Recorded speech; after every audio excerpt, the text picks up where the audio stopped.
Ден по преговорите со СОНК, кои завршија без успех поради тоа што не им беше понуден конкретен предлог за зголемување на платите, министерот за образование Јетон Шакири апелира до синдикатот да го прекине штрајкот кој влезе во четвртиот ден, да продолжи наставата, а паралелно со неа да течат преговорите за повисоки плати на наставниците и воспитувачите.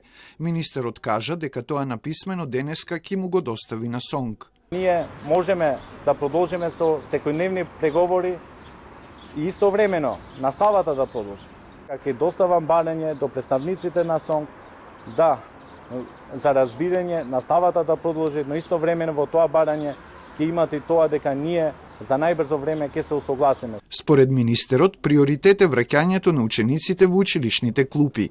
Се заложувам да ги вратиме во нивните средини каде повеќе нема да изгубат ниту еден час од настава.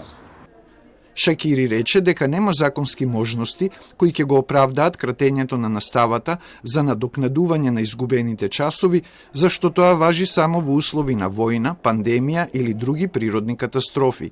Преговорите за повисоки плати меѓу владата и СОНК продолжуваат, а министерот очекува синдикатот да одговори на доставениот допис од негова страна.